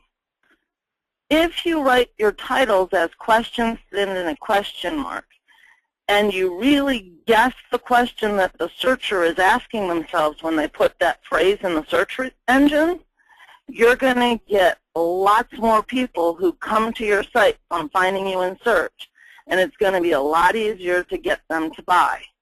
So in your title, make it a question, end in a question mark, include the keyword in that title. In every single article or page, WordPress will have a section called tags. The keyword that you're focusing on needs to go in the tags as well. In the tags, you want more than just that 1 keyword, but only include things that are tags if the word appears in the article. Other examples of words to include in the tags are your name, your moniker. People call me the JV Queen, so I would put Gina Gaudio Graves, comma, JV Queen, comma, in my tags. Your domain name, directionsu.com. I'm the dean and founder of Directions University. My domain name would go in there. The product that I'm promoting in this article would go in my tags. And any other words that I want people to find this article from when they're searching in the search engines. So you can have more than just the key keyword in your tags, but only words that are actually in the article should be included as tags. That's the second place you put your keyword. Next, the keyword needs to be at least twice in the body of the post. You want your focal keyword to be in the first 1 or 2 paragraphs as well as the last 1 or 2 paragraphs of every blog post. In one instance of the word, it needs to be used as anchor text for what's called an internal link. In another instance of that word, it needs to be anchor text for what's called external link. So what's anchor text? If I have something that says, click here to download now, and click here is blue and underlined, the anchor text is click here. In this case, if I was focusing on the word click here in my article, I would make it an internal link, so I have a link that goes from this article to some other place on my website that uses the same keyword. I would also have it as anchor text and blue underlined clickable going to some other website, a specific page of another website that uses the exact same keyword. If my keyword is golf swing, at least twice in my article, I'm going to have golf swing that's blue, underlined, and clickable. Once it's going to go to some other page of my website that uses the word golf swing. The second time, golf swing will be blue, underlined, and clickable, and it will go to some page on another website that uses the same keyword. Those are the key places that you need to get your keyword for every single article that you write. Again, rough rule of thumb, these are keywords that have more than 10,000 searches per month or 333 searches a day, fewer than 1 million competing search results on Google. So that's keywords. Before we go on to the fifth key element of using multiple creative formats, go ahead with the questions. It's another question from Elle. She says, please repeat how many keywords to rotate in 90 days. Great question. For every keyword you're going to focus on, you need 2 articles per month for a period of 3 months. So if you're only going to write 5 articles a week, you can't use more than 10 keywords per month because 10 times 2 is 20 articles. You can use more keywords, but only if you're willing to write more articles, because it really takes at least twice a month using the same keyword for a period of at least 3 months. Tim, you've had some experience with this. Have you been able to use more than 10 or 12 keywords at a time? No, it gets overwhelming. You just go crazy. Yeah, otherwise all you're doing all day long is writing. That's correct, yeah. Any other questions? There's another one from Elle, but I kind of think you've answered it. She says, with the same general niche, you could have 2 sub-keywords, right? Many people have multiple keywords in their tags, so people looking for any of these search terms can come to that blog. Isn't it better to have more people come to your blog when you have multiple keywords? It is, but let's say my keyword is golf swing. In my article, I might also use improve golf swing, fix golf swing, improve my golf swing. I might use those other words as my tags. It will get indexed for them, but more than likely, the only one that you're going to really get a top search engine ranking for is the one that's in the title, the tags, the first 1 or 2 paragraphs, the last 1 or 2 paragraphs, and is used as anchor text for an internal link and an external link. It takes having the keyword in all those places to really start getting high search engine rankings.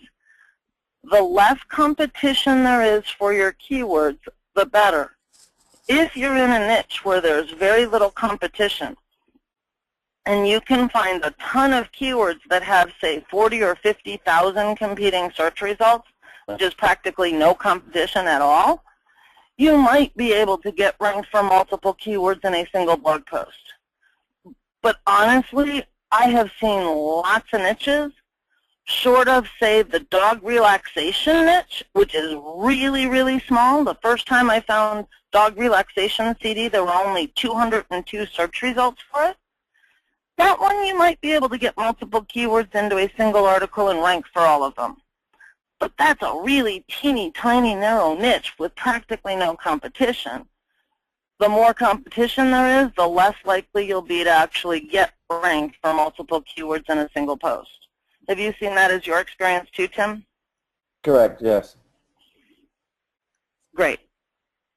So let's go on to Dan, fifth key Dan has a element. question as well, just before you go ahead. Go ahead. Dan Power is asking, where do we take the resource for all these articles? Great question. Whatever that one low-end product is going to be that you're going to focus on in your sidebar, that's what you put in the call to action. And we'll talk about that in just a minute. So I would have a specific thing that I'm going to promote for each one of my categories. So if it's something like my 30-day challenge, I have 18 different lessons. They cover a variety of different topics. There are topics in the challenge for each of those 5 core systems that a business needs. If I were to promote my challenge, I would have the things in the mindset category say, and make sure you pay attention to the first lesson in the challenge that's really going to help you improve your mindset. In the blogging category, I might say, and make sure you pay attention to lesson 4 of the challenge. It's really going to help you get your blogging off the ground. So each and every category, I'm going to mention a specific lesson that relates to that topic. If you're selling other people's products as an affiliate, you might have a different low-end product that you promote from each category. Just depends upon what your funnel looks like. And I have a whole system around figuring out what you're going to do to monetize the business that would take me another 90 minutes to cover tonight. Any others, Tim? That's it for now. Awesome. So key ingredient number 5. You want to have every piece of content on your site in as many creative formats as possible. Okay, so how the heck do you do that? First off, in every article, you want to have at least one image. Now, these do not need to be expensive images that you get off of something like iStock Photos. You want to understand that Google can actually see the content of every image on your site.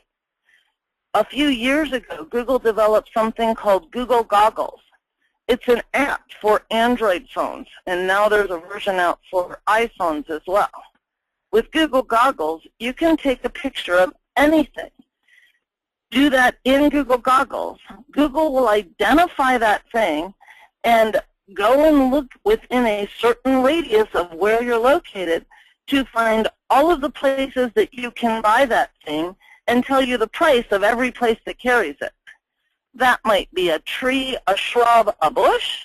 That might be a lamp, a table, a desk. Literally anything you can take a picture of, Google Goggles will identify for you. If Google already has that technology, don't you think they're going to use that technology with their search engine too? And that means that if you're writing an article about the law of attraction and you've got a picture of this woman who's smiling, Google's probably going to look at that and say, wait a minute, those two things don't really seem aligned. You need to find a way to get images that really deal with what it is you're talking about in your article. That can mean simply taking a picture with your cell phone and putting the title of your article on the image. That can mean going to a site like iStock Photo and getting a photo that you can license for $1 and putting words over it to make it more aligned with your topic. But really find those images that really are what your article is about, because Google can really see that. There are hidden file properties in every image. If you've been around for a while, you've probably heard other people talking about optimizing the image by having the alternate text on the image. I'll tell you what that means in a minute. If that's all you're doing, it is not enough. You need to be getting your keyword into the hidden file properties associated with every image. You do that on your computer before you ever upload the image to your website. If you're on a PC, you right-click on the image, you go to the bottom of the drop-down list that appears and select Properties. And a little dialog box like the one on your screen right now will open up. And in it, you'll see title, tag, authors, copyright, and rating. If you're on a Mac, I'm told that it's the info button. I don't use a Mac, so I can't vouch for that. Tim, am I right? Is it the info button that gives you the hidden image properties? That's right, it is, yeah. Great. So if you've got your keyword in the title of your blog post, you can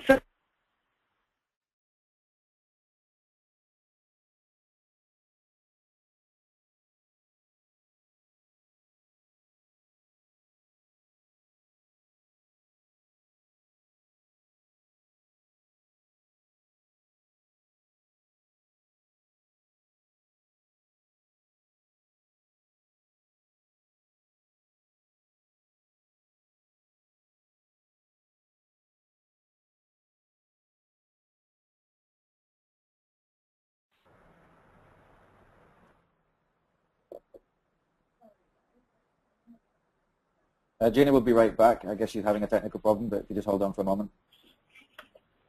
Can you hear me, Tim? Hey, Gina, are you there? Yes, Gina. Okay, we can hear you now.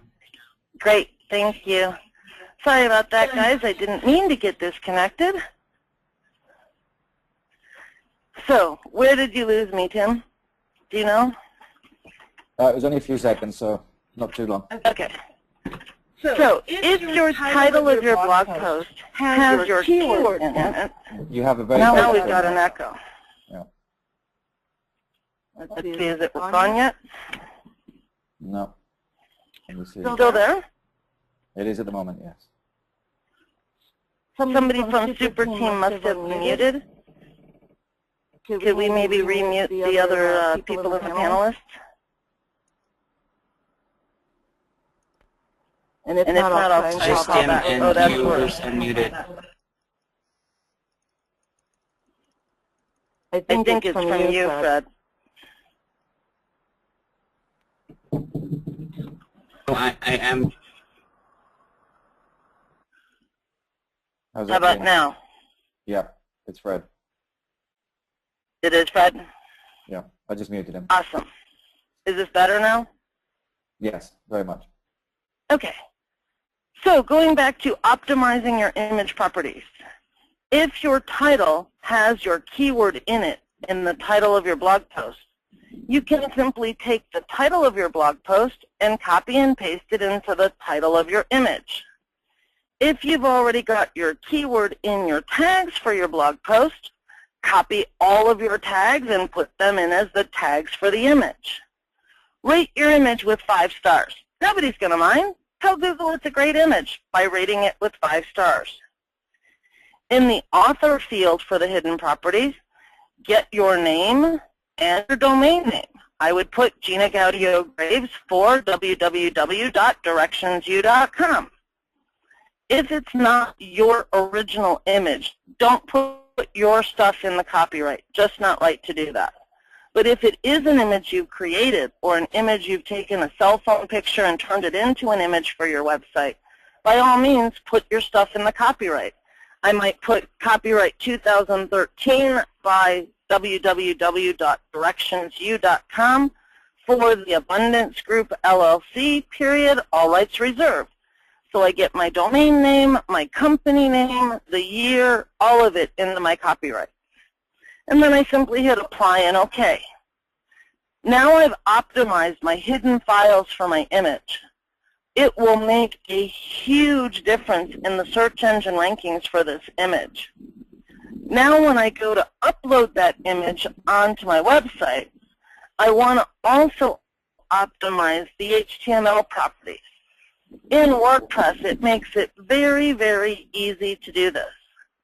In my edit post or my edit page area, I can click a little button just above the edit box that says upload media. I then select the image that I've just optimized. It puts it into my blog post. If I click that image, a little icon will appear, and if you mouse over it, it will say edit image.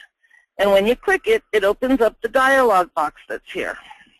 You can actually put links in so that someone mousing over your picture and click it.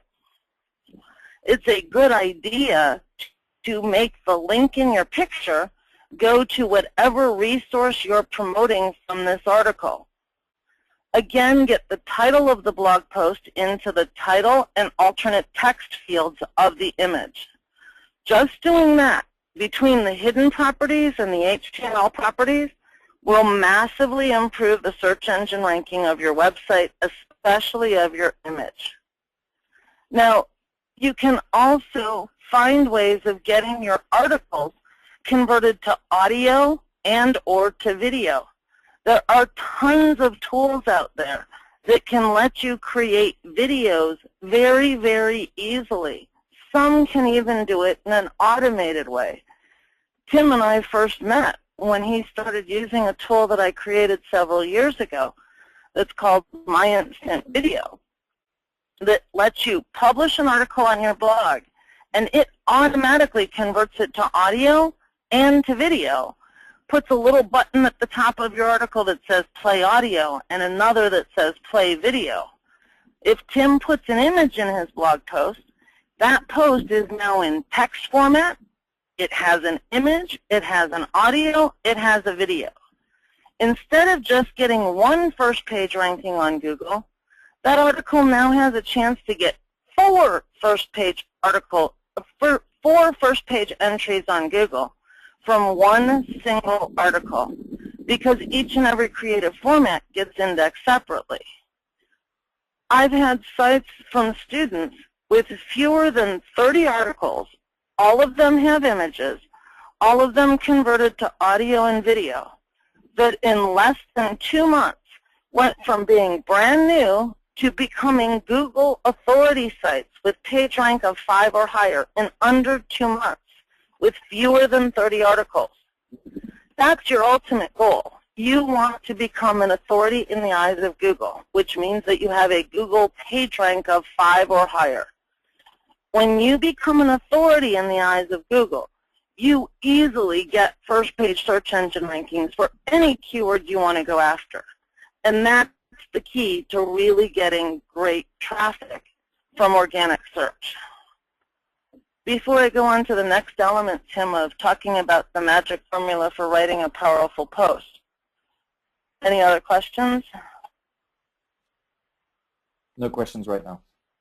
Fantastic. So as you're getting your content into multiple creative formats, if you can follow what I call the magic formula for writing a powerful post, it will help to ensure that no matter what creative format someone happens to be looking at, if it does a good job of getting conversions in text, it's going to do a good job of getting conversions in video. If it does a good job of getting conversions in video and you've got the same thing in audio, it's going to convert from audio too. The magic formula is all about both where your keywords go and what kind of articles really get good conversions. Articles that are things like 17 tips to improving your golf swing, the kind of articles that you see in private label rights materials all the time, they don't convert. You can do all you want to optimize traffic, but if you really want conversions, you need a different kind of article. So here's how the magic formula goes. First, get the keyword in the title. Get that title to be a question. Hopefully it's a question that really matches what the searcher's thinking in their head. You want to make sure that you get your keyword in the tags, that you also get your keyword into the first 1 or 2 paragraphs, last 1 or 2 paragraphs, that you've used the keyword as anchor text for an internal link and as anchor text for an external link. As you write the article, you want to start the article with a story. It doesn't need to be a long story, but it should be a story that illustrates a problem and gets your reader to feel the weight of the problem. If your target client is someone who's a baby boomer woman, let's call her Susan, who is an empty nester who is just starting out on a new business for the first time ever, your story should be about a baby boomer woman who's an empty nester who's just starting a business for the first time ever. You don't want a story that's all about, say, Jose, who's an unemployed Mexican worker who is looking for a job. It doesn't do a good job of really getting your prospect to identify with the problem. They're talking about two different people. So your stories really set the stage for the problem that this article is going to help them solve and helps them to really feel the weight of that problem. When you're done with your story, you want to reiterate the question that you asked in the title. So how do you fill in the blank with your keyword? After reiterating the question, you need a short bulleted list. Now, that bulleted list can be just literally bullets, or it can be number 1, number 2, number 3, etc. Google actually really loves bulleted lists. The more bulleted lists you get into your articles, the better your search engine rankings will be. In this case, this short bulleted list is really, really not meant to be paragraphs for each bullet. It's an overview of either the solutions to the problem or the steps to the solution.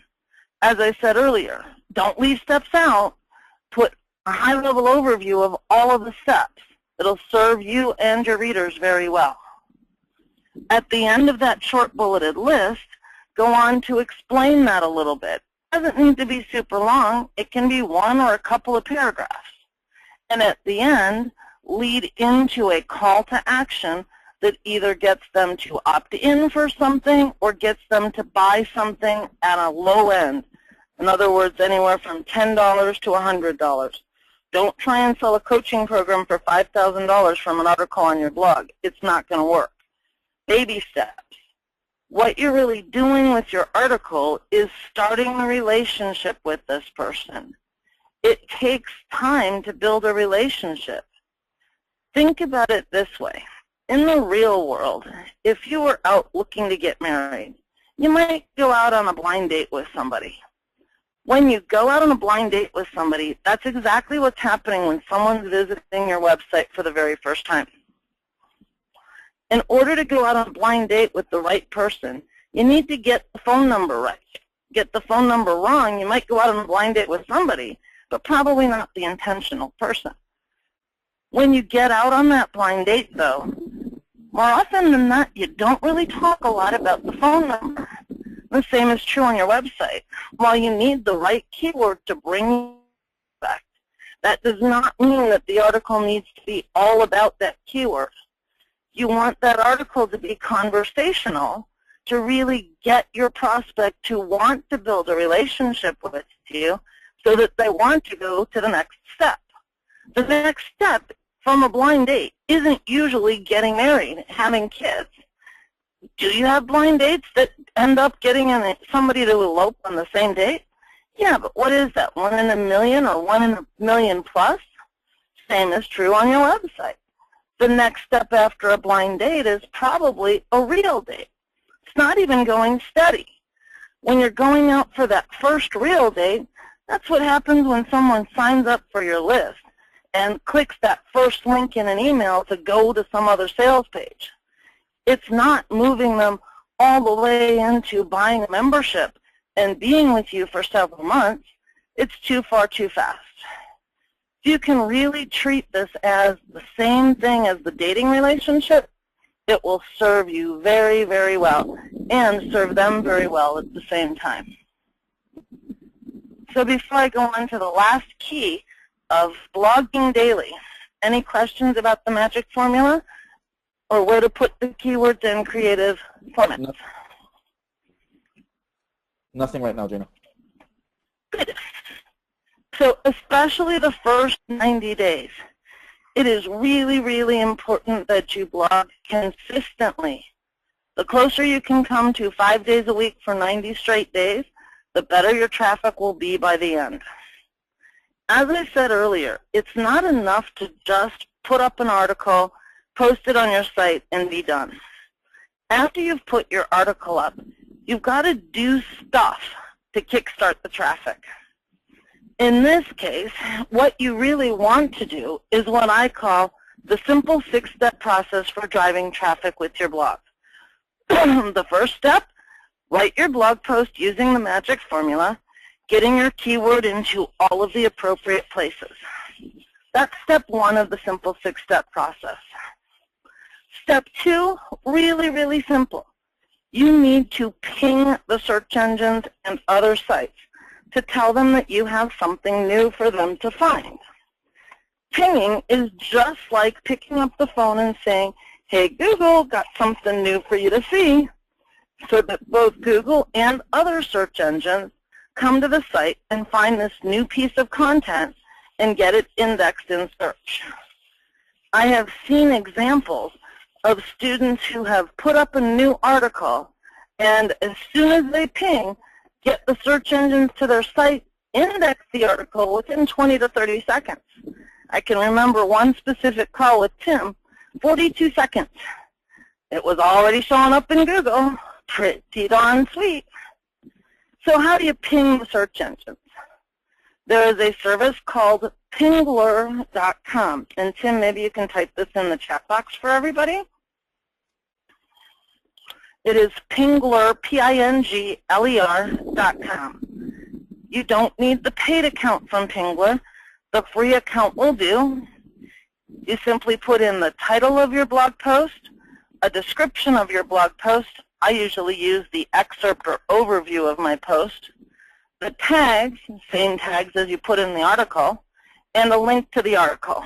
You hit the button, it goes off and does its thing in the background, and when it's done it says, "Everybody's pinged." Great.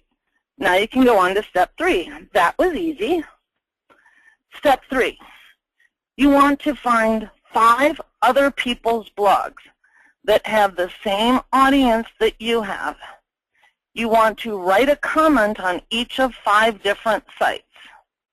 That comment should include your keyword in the first paragraph and the last paragraph. If it's a really short comment, it can be the first sentence and the last sentence. Get your exact keyword in there at least twice. When you go to comment on somebody else's site, there's a little form for you to fill out. It asks for your name, your email address, and a link to your website. The link is not a link to yourdomainname.com. The link is the link to the article you just wrote using the magic formula. It's really important that it's that link before you go on to the next step. You can go to Google. At the top where the More button is on the search engine, if you click on More, you'll see a link in the drop-down that appears that says Blog Search. Just go do a blog search on Google for whatever your keyword phrase is with quotes around it. Find 5 sites on there that have articles up that use the same keywords and write a comment. The comment should really add value to the article that's already there. Hey, that's a great topic. In fact, I just wrote an article about it here. And in it, I share a simple 6-step process for blah, blah, blah, blah, blah. If it can really add value, you get a lot more traffic from it. You just need to do that 5 times. Make a note of the comment and where you put it before you go on to the next step. Step 4. You want to social bookmark both your blog post and the 5 comments that you just made. You want to do that at least 7 or 8 social bookmarking sites. I'll explain what that is in a minute. At a minimum, you want to use Digg, which is digg.com, Delicious, delicious.com, StumbleUpon, stumbleupon.com, and Reddit, reddit.com. At least those 4. But you really want to do 7 or 8 social bookmarking sites. You'll find a list of 30 or 40 of them on socialmarker.com. Pick the other 3, whatever ones you seem to like. What is social bookmarking? Well, years ago when I got my first computer in 1972 or 1973, we didn't have the internet. Once we got the internet, people very quickly started going, you know, I need a way to remind myself where these great websites are. Well, back then, we used to use the bookmarks in our browser or our favorites so that we could go back and find our favorite sites. Fast forward 10 years after the internet came out, by then people were using multiple computers. They'd have one downstairs, one upstairs, one at home, one at work. It was kind of a pain in the butt if their bookmarks were only in one computer, because when they went to their other computer, they'd want to still be able to access their bookmarks. That's when social bookmarking became popular. All social bookmarking is a way to save your favorite websites online so that you can access them from any computer you might be using. But when the first sites came out, that really were exactly like that. They just were meant to be a way to store your bookmarks online. Didn't take very long before the site started going, you know, if people have all these great articles bookmarked in their favorites on our site, I bet they'd love to be able to share them with their friends. That's when social bookmarking was born.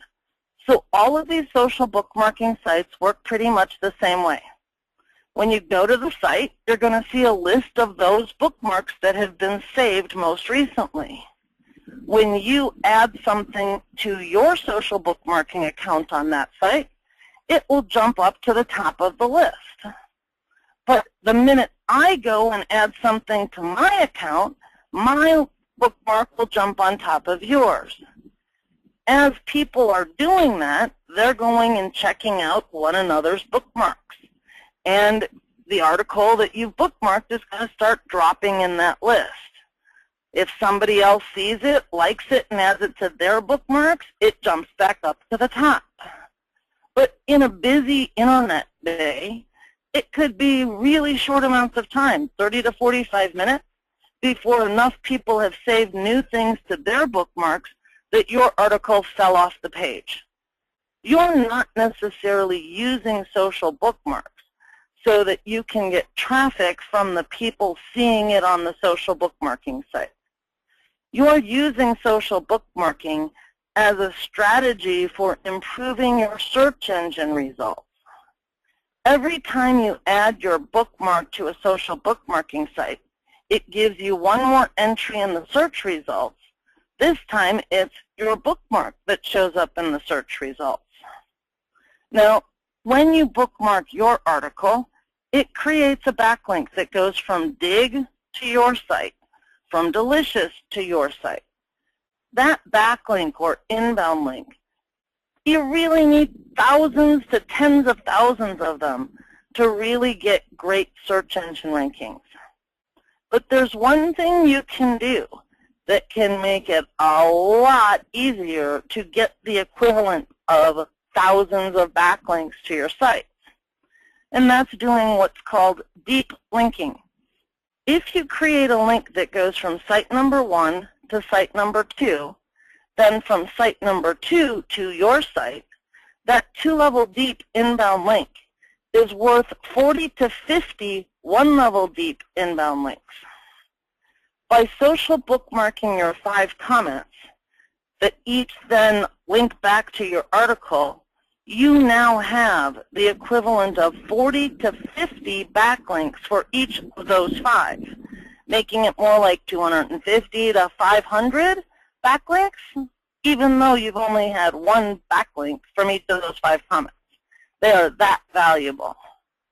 So you're social bookmarking for that reason. Bookmark both the blog post you just wrote and the 5 comments so that you can get the equivalent in value from those deep backlinks coming back to your site. Once you've done your social bookmarking, you're almost done. 2 more steps. Step number 5. You want to take your blog's RSS. Go ahead. Yeah, Elle is just asking if you could explain the deep linking once more. Sure. In order to get high page rank and high search engine rankings, you need 3 different kinds of links.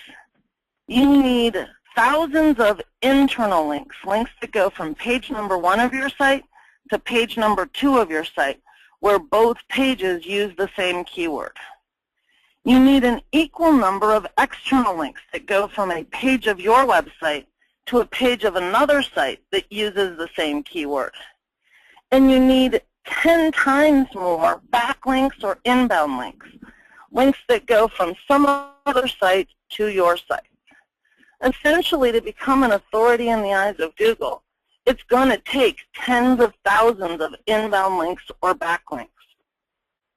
For all 3 kinds of links, you can really get huge authority status with a lot fewer than thousands of internal and external links or tens of thousands of backlinks if for any of the 3 kind of links that you need, you instead have what are called deep links.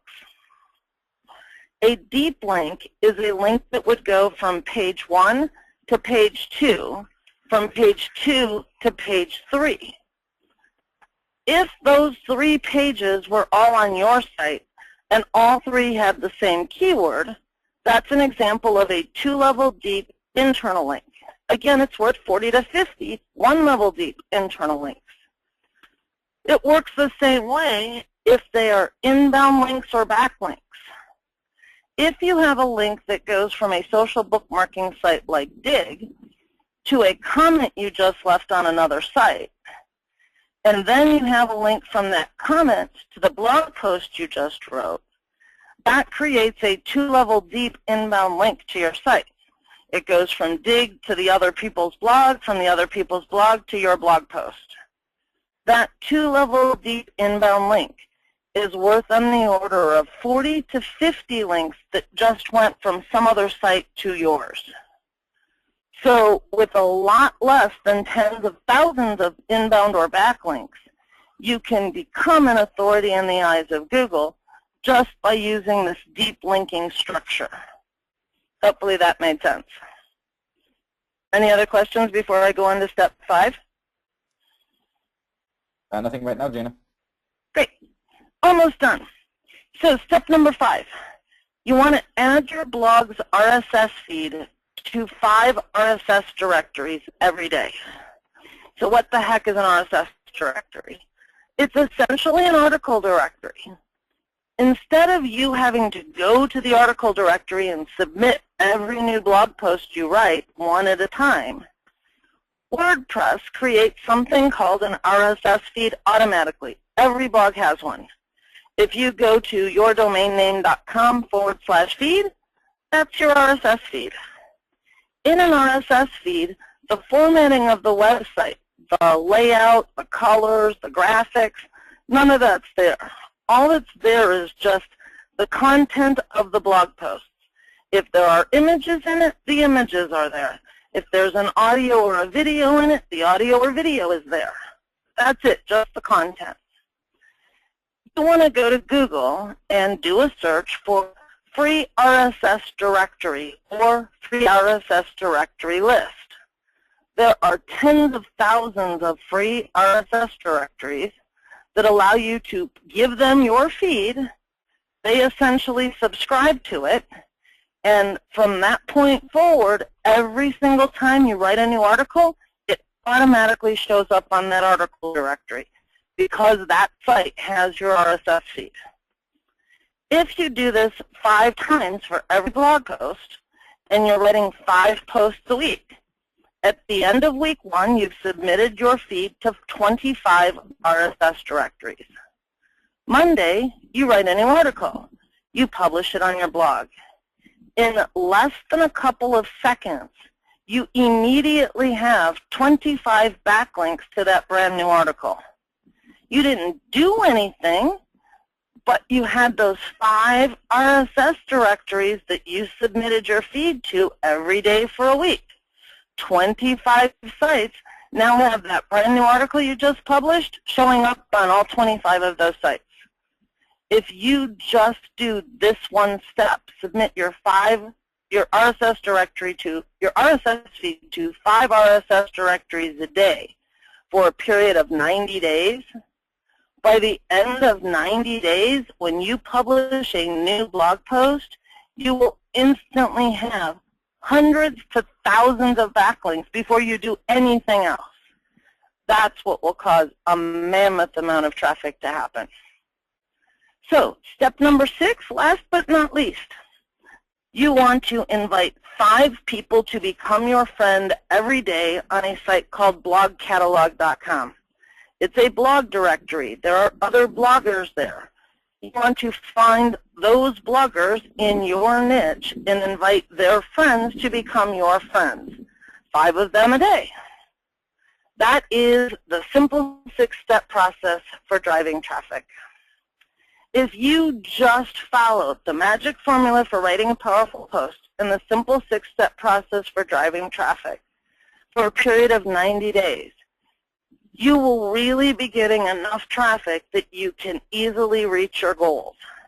You simply need to start by looking at how much you really want to make a year to 3 years from now, figure out what that means using that formula that I showed you at the beginning of the webinar, figure out how much traffic you need, how many sales you need, then just get the right keywords, go write the blog posts using the magic formula, follow the simple 6-step process, and you will be well on your way to getting enough traffic to reach your goals. So let's recap for a minute here. Let's look at your goals. How much do you want to be making from your business per month a year from now? I want every one of you to write that down. And let's look for a minute at what your reality looks like. How much are you making in your business per month right now? Also look at how much money you're spending in your business right now per month. Think about things like the autoresponder that you've got, shopping cart, affiliate program, all the ebooks you might be buying, all the membership sites that you might be a member of. Total them all up. Write that number down. We really need to do the math. You really want to look at how much you want to make a year from now, subtract from it how much you're making right now, and add to that how much you're spending right now. If you want to be making $10,000 a month a year from now, and right now you're making $1,000 a month, and you're spending $1,000 a month, it's costing you $10,000 a month to continue doing what you're doing right now that's not getting you the results that you want in your business. When is it time to change that and start doing things differently? The solution that you need is a course that I like to call Passion to Profits. Passion to Profits is a course that is so jam-packed I cannot begin to tell you. Technically, it's a 10-week course. What does it help you with? It shows you how to get loads more traffic using some of the stuff we talked about tonight, plus some, all of the strategies. It will really help you to get the exposure you've always dreamed of for your business. Because we start by really getting clear on what you want 1 to 3 years from now, and then we build backwards to figure out what it is you need to do, it helps to ensure that you will always reach your goals because you're building strategically with the end in mind. Probably the biggest thing you're going to get out of Passion to Profits is that it will teach you a system that will help you build stronger relationships, giving prospects and customers what they want, when they want it, in the format they want it in. It really is a system that shows you how to serve to the best of your ability while strategically monetizing your. If you really strategically put little things in place that monetize your business, you can go out and serve to your heart's content, and it will make you money over and over and over again. But to just go out and serve, make a difference for people without strategically monetizing, it's probably not going to be so lucrative. And that's really what Passion to Profits is all about. There are many different components to Passion to Profits. There are 10 weekly lessons. Each one contains about 2 to 3 hours of audio or video recording totally depends on the topic. Some topics you really can't learn in an audio. Other topics, it's really easier to learn it, like mindset, in an audio than it is in a video. So the topic dictates whether you get an MP3 audio or an MP3 video. There are cash map flowcharts in every single week worth of lessons. They are much like the how much spreadsheet. There's a flowchart and spreadsheet for the whole dating relationship. There's a whole flowchart around what I call a traffic vortex that helps you figure out the categories, the products you're going to use to monetize those categories, how you're going to generate leads, how you're going to generate profits. There are action step checklists for every single step of the system. And every week for the next 10 weeks, you're going to get step-by-step weekly assignments as you go through those lessons. The lessons really walk you through every single step of building a business that lets you live the life of your dreams. We also have monthly Q&A calls that are just for Passion to Profits people. Every month, the second Wednesday of the month, Ken and I get together and do a 2-hour open Q&A call. You can come in and work with both of us one-on-one in a group setting. If you've got questions, the only reason you're not going to get answers is you chose not to show up for one of our webinars. You can get help anytime you need it through the DU forum. In addition to Passion to Profits, you're also going to get some bonuses. My whole blogging system is covered in a course called 21 Days to Blogging Profits. It's primarily a PDF, but there are, again, flowcharts, checklists, some audios and videos included with it. It's really a full multimedia package that sells retail at $47. You're also going to get lifetime access to something called the Gold membership. You heard me mention several times the 30-day challenge. There are 18 lessons delivered over a 1-month period. You can get those for free. But every single week on Wednesday afternoons, we do a call that I call the Hug Seat call.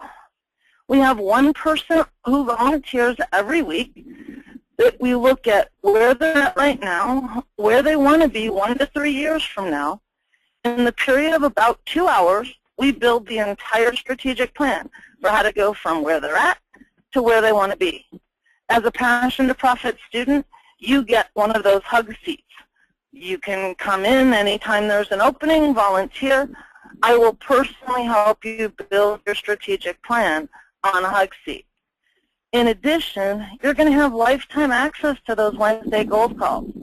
At the beginning and end of every call, my commitment is I will stay until the last question is answered. If you've got questions, all you need to do is let me know. At the end of the Hug Seat, I will gladly stay until the last question is answered. I'm going to have Tim pipe up in a minute, but I do things very differently on my calls than what Ken usually does. I hate the kind of call we did tonight. I love open interactive calls where people can really ask questions and get help. The more interactive, the more pumped I get. So on every single Wednesday call, on every single Passion to Profits monthly webinar, the lines will never, ever be muted. I will mute for background noise, but even if I do, you're able to unmute yourself to make sure that you can get your questions answered. The retail price of the Gold membership is $179.40 per year, and you're going to get lifetime membership to that.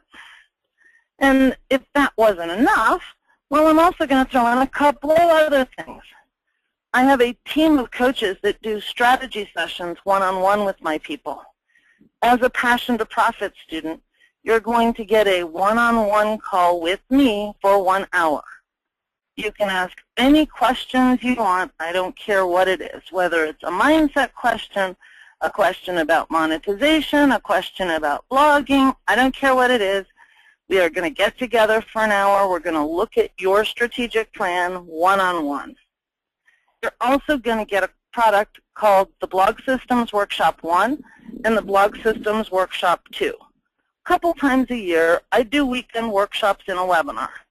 20 to 22 hours worth of materials.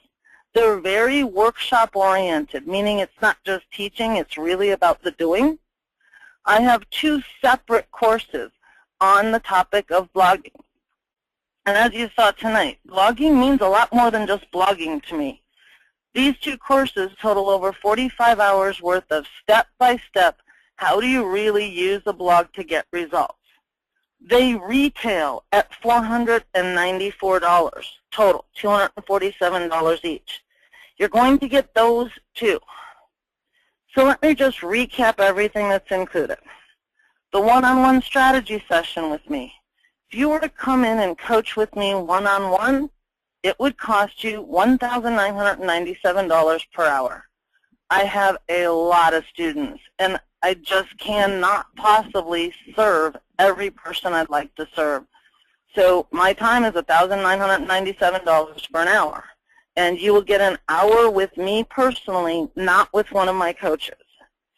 You will get the 10 weekly assignments, including the MP3 audio and or video recordings, including all of the flowcharts and checklists that will really help you apply the lessons, and all of the assignments that are in the 10 lessons. That value is about $5,000. You're going to get the live monthly Q&A webinars, each one 2 hours in length. You know, how do you put a value in getting to work with Ken and I together one-on-one in a group setting? You can get as much help as you want. You just have to ask. That's another $1,000 value. You're going to get the 21 Days to Blogging Profits course. The value of that's about $97, even though it retails at $47. You're going to get the Lifetime Gold membership to the 30-Day IM Challenge, which per year is worth $179.40, and you're going to get lifetime access to it. And then Blog Systems Workshop 1 and 2 retails for $494. Altogether, the total value of this package is $8,767 and change. But of course, it is not going to cost you anywhere near that. Ken and I previously offered Passion to Profits at $497. You can get started right now for just $47. We've got it set up for weekly installments, $47. If you can swing it and you want to save some money, you can get in right now for $397. You can get your seat reserved at prosperitycourse.com/profits. That's prosperitycourse.com/profits. Tim, maybe you can put that in the chat box. And if you wouldn't mind, Tim, you've been through Passion to Profits personally. Why don't you fill everybody in on what you experienced in Passion to Profits? I will do indeed. Well, first of all, I've been a student of Gina's for about 2.5 years, and I'm based in the Philippines, though I'm originally English. I came into Gina's life as a very successful businessman. I do special effects lasers. I was very successful, but I was totally confused. I had, if you remember, Gina, about 15 websites going on at the time. I do. And I was going crazy. I was running around like a headless chicken, trying to work every minute, trying to do everything myself. And although I was successful, I was really killing myself and total confusion as to where I wanted to be and where I wanted to go. This program, which was done over 2 years, has been an absolute catalyst to my new success. And it took me a little while to decide what I wanted to do with Gina. As I say, I have a successful laser show special effects company. But one of the things that I've wanted to do since I was about 14 or 15 years old was create movies. And being in England and Europe, the cost of that was just horrendous, and it scared me off. And coming out to the Philippines, where I've been now for about 15 years, it opened up doors and avenues to me because of the costings that I just couldn't do elsewhere. But I was scared to jump. I wanted to talk to certain people in the movie industry, but I was sat there thinking, they don't know me, they're never going to want to talk to me, and my mindset was killing me because I was just scared to move forward. This program, over the 2 years, helped me really put things out in a system, in a step-by-step way, and do it in bite-sized chunks so that it wasn't scary. And as I did the program, I got more confidence in myself. And I got to the stage where in the end I was just like, well, why can't I call these people? And I've just completely reformatted my whole business on the movie side of things. Last year we actually produced 2 movies. The second one is just about to be released in March. And I'm actually hosting 4 webinars in the coming 3 weeks with directors for movies who don't know me, and they were so happy to be part of the system. I just sent them emails and asked if I could interview them, and they said yes. So the 2-year program was taking me from a confused, successful, but slightly scared guy to jump into new things to a guy who totally believes himself as having great success in new areas and just excited about the whole future of what's going to come over the next few years. And instead of having all those websites that really took a lot of work to maintain, much less get traffic to, you've really been able to harmonize all the different aspects of your business so that while you still have the laser business, it fuels the movie business fuels the laser business, and everything you do fuels other parts of what you do. Correct. I mean, I was so grateful to you, Gina, because you spent about, I don't know, nearly a month helping me get to the point where I could combine everything. I had mainly 4 different interests going on in my life in business, and I wanted to try and find a way to merge them all together, and it was really your loving support and guidance that helped me bring it all into one place. And the argonet.com website now covers all of those 5 different areas in one site, and they're all harmonized together, working together, supporting each other. So awesome, Tim. So much less effort for you to maintain and to really use it to get results. Yeah. And just so that everyone knows, during the program you'll hear me quite a lot. Because of Gina's support to me, I support Gina a lot. I've been a student of many of these so-called gurus before. I remember one in particular, I spent $5,000 with him. I flew to America to go and see him and stood on the stage with him, and when I got there he said, "Who?" And I was so cut to the bone that in front of about 2,000 people he just didn't know who I was, even though I'd been on a call with him every single week. Gina was the first coach that ever took an interest in me, my life, and my success, putting herself beyond what was required. And when you come on these calls with Gina, she will stay on till every single question is answered. I mean, it's just unheard of in this business. So this is why I support Gina on these calls, because she's so loving, so supportive, and gives so much of her time. I give back to her as well. So you'll hear me a lot on the Passion to Profits call, and you'll hear me a lot on these calls as well. You absolutely will, and I'm so grateful, Tim. And it's not unique. It's not that I help you and nobody else. I do this with literally every single one of my students. Yeah. I believe that my mission is to help every person on this planet to live the life of their dreams. And the way of doing that is to help people really see that they can build a business that uses the power of the Internet. It's totally impossible for me to touch every life on this planet personally. I just can't do it. It's too mammoth of a mission. But if I can work with people like every person on this webinar and help you to go out and touch the lives of the people that you serve, together we can touch every single life on this planet. And to me, that's what gets me jazzed. That's what gets me up in the morning. And I ask every person on this call, will you be the next entrepreneur that I help? To enroll in Passion to Profits, go to prosperitycourse.com/profits. That's Prosperity Course, PROSPERITY, course, COURSE.com/profits, PROF like Frank, ITS. And I promised all of you that at the end of the webinar, I would have a special package with checklists and flowcharts and whatnot for you. You can download that at askggg.com/P2P bonus. askggg.com/P2P bonus. Some of them probably won't make a whole lot of sense to you right this minute, But I promise you, by the end of Passion to Profits, by the end of the next 10 weeks of going through this course, you will absolutely understand every single one of the flowcharts and checklists and spreadsheets that are in that download package. So I really encourage you, if you really are serious about your business, if you really want to reach the goals that you have for your life and your business in the next 1 to 3 years, take the next step. You can get started for just $47. Ken and I will be there to support you every single step of the way. You're not coming into Passion to Profits for just 10 weeks. Starting January 1st, I have completely revamped Passion to Profits. And once you come in, you're a member for life.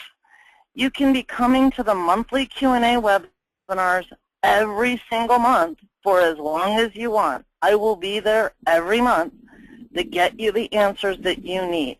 And in between, because you get the Gold Call bonus, the Gold membership bonus, if you have questions that just can't wait till our time together once a month, by all means, come into the weekly calls with the Gold Challenge and come get answers to your questions. There's no reason that you have to stay stuck for more than a week.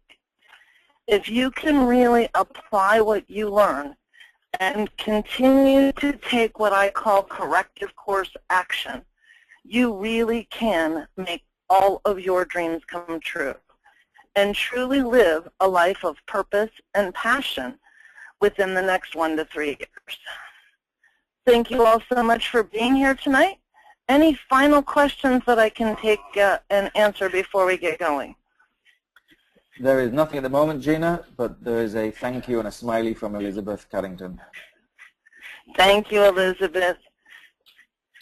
Well, awesome. I look forward to working with you guys in the next weeks in Passion to Profits, and hope that all of you will become the next entrepreneurs that I work with.